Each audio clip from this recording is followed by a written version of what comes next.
Some evenings arrive quietly, but leave behind echoes that can change how you see everything. Asterisk before we begin, if this story speaks to you, leave a comment telling me where you're listening from, and don't forget to subscribe for more stories like this. Asterisk, that evening began with no promise of anything unusual, just the familiar comfort of routine settling over the house. The sky outside held the crisp edge of early autumn, and the faint scent of smoke from distant chimneys drifted through the open window as I wiped down the kitchen counter. The lights above cast a soft reflection on the polished surface, and for a moment, everything felt perfectly ordinary. David was upstairs, absorbed in preparing a presentation for the coming week, his quiet footsteps occasionally creaking across the floor. I had been looking forward to a simple dinner, nothing elaborate, just good food and familiar company. Michael was expected, a friend who had been part of our lives for decades, someone whose presence never required explanation. He fit into our home as naturally as the old photographs on the walls or the worn cushions on the sofa.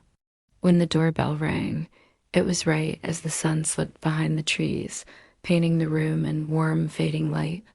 I opened the door to find Michael standing there, his hair now fully silver, his smile easy and unforced. He held a bottle of wine and a small bundle of wildflowers, their colors muted but cheerful. He handed them to me with a gentle warmth that immediately put me at ease, the kind of comfort that only grows through years of shared history. Inside, the house seemed to brighten as he stepped in, the flowers finding their place at the center of the dining table. Dinner itself was uncomplicated, a roasted chicken, fresh vegetables, and salad, but the conversation carried an effortless rhythm. We talked about small victories and passing worries, about David's work and my stubborn garden that had finally bloomed despite the cold. Michael listened carefully, responding with thoughtful remarks and quiet humor, his attention making even simple topics feel meaningful. When David excused himself to finish his work, the atmosphere shifted slightly, not in a dramatic way, but subtly, as if the room itself had grown more intimate. Michael and I lingered at the table, wine glasses in hand, the conversation softening into something slower, more reflective. Memories surfaced easily, shared summers, familiar laughter, moments that felt both distant and vividly present.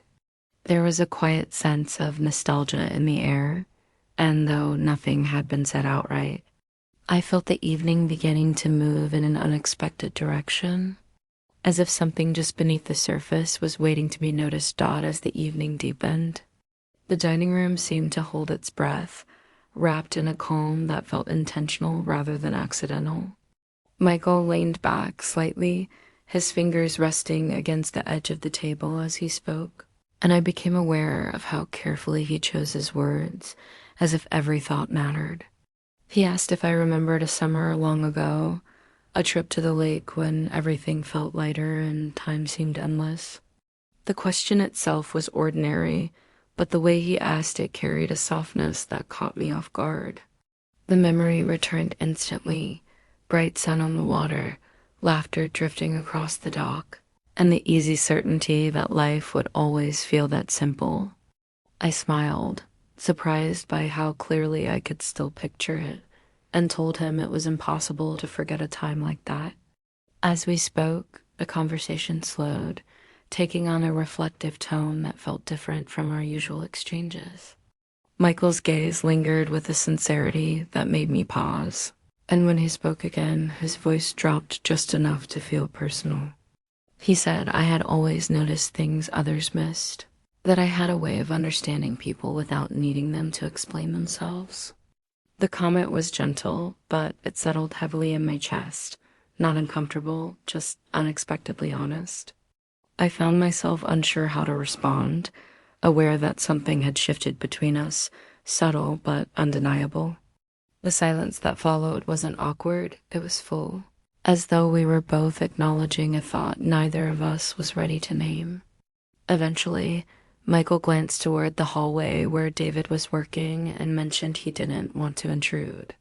I assured him he was always welcome, my voice quieter than I intended, and he smiled in a way that suggested he understood more than I was saying. We stood to clear the table together, moving side by side in practice familiarity.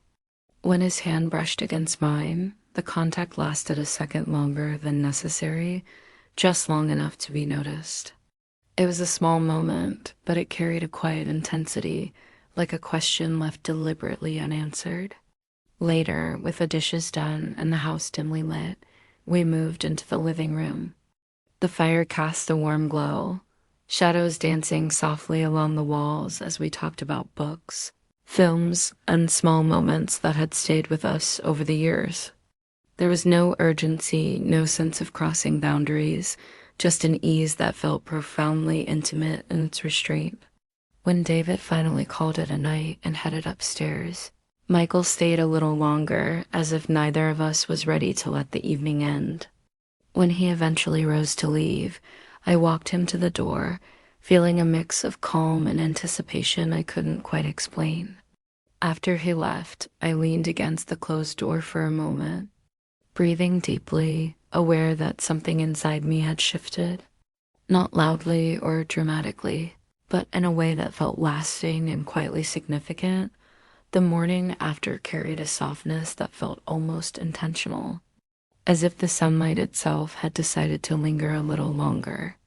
Golden rays slipped through the curtains and stretched across the walls while I moved through the kitchen, brewing coffee and letting its warmth settle into my hands. My thoughts kept circling back to the night before, not in a restless way, but with a quiet curiosity that surprised me. David came downstairs full of energy, talking about an early meeting and a project he was eager to begin.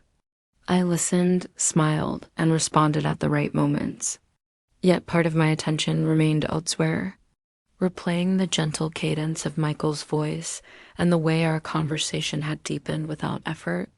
After David left, the house felt unusually still, and as I tidied up and watered the garden, I noticed how present my thoughts were, how aware I felt of small details.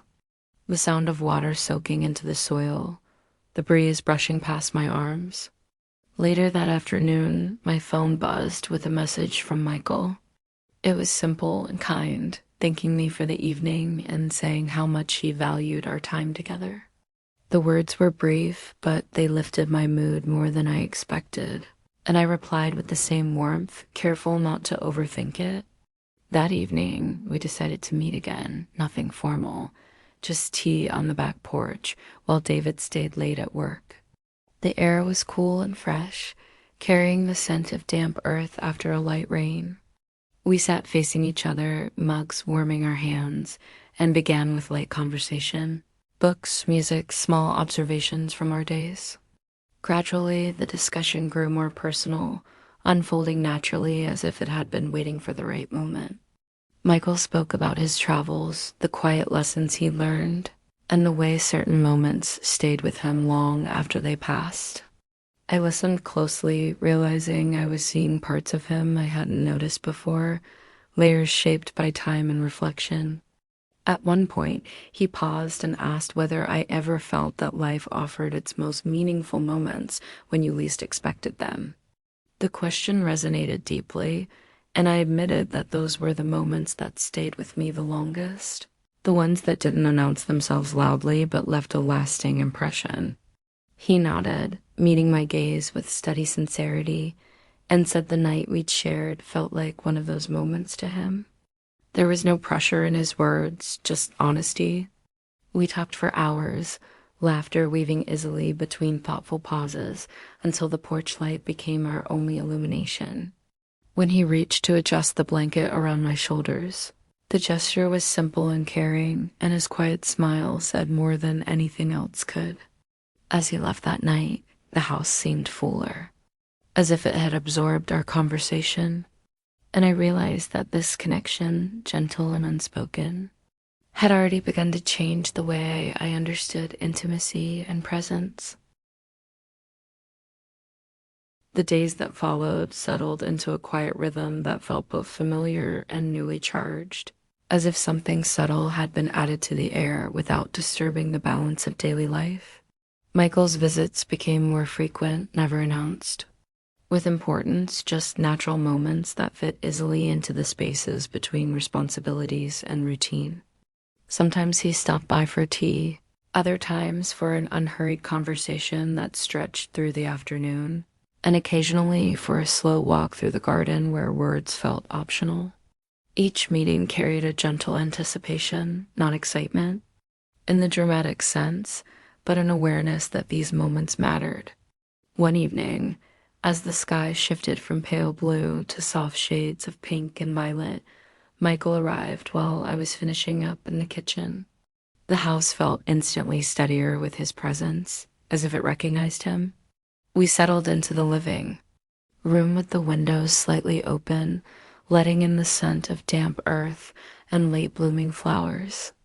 Conversation flowed easily at first, touching on books, memories, and observations so small they might have gone unnoticed with anyone else. Gradually, without intention, the discussion drifted toward deeper reflections. Michael spoke about choices he had made, paths he had taken, and the quiet acceptance he had learned over time. I found myself responding with equal honesty, sharing thoughts I rarely voiced, not because they were secret, but because they required the right listener. At one point, he paused and looked at me with an openness that felt almost vulnerable, saying he felt he could speak freely with me without fear of being misunderstood.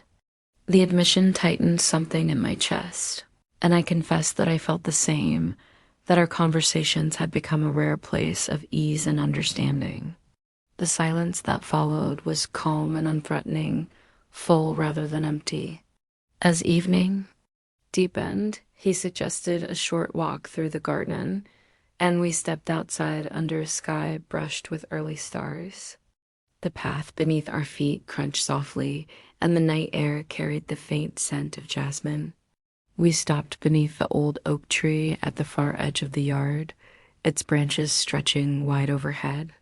There, Michael spoke gently, acknowledging how much our friendship had come to mean to him, more than he had expected. I answered with honesty, admitting that the connection we shared felt rare and grounding. We stood together in that quiet space, no urgency pressing in, just mutual recognition and respect.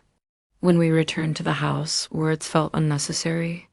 As he left later that night, I closed the door slowly, aware that what had grown between us was not defined by labels or promises, but by presence, trust, and a shared willingness to truly see one another.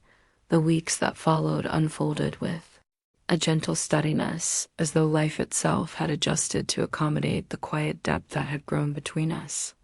Nothing outwardly dramatic occurred, yet everything felt subtly different. Our connection lived in small, meaningful gestures, shared smiles over morning coffee, unhurried conversations, and moments of silence that never felt empty. One Saturday afternoon, I found myself in the garden tending to the rose bush while the sun warmed my shoulders. Michael arrived carrying a basket of freshly picked apples, their skins catching the light. His presence felt natural, expected, like a season arriving right on time. He set the basket down with a familiar smile, saying he thought they might brighten the day. We sat together on the patio, sipping iced tea while birdsong and distant sounds filled the air. The simplicity of the moment held a quiet richness, an understanding that needed no explanation. Our conversation wandered easily through memories, family stories, and reflections shaped by time. There was comfort in knowing that nothing needed to be performed or protected. As the afternoon faded into evening, Michael spoke softly about how much these weeks had come to mean to him, how unexpected it was to find such clarity and understanding at this stage of life.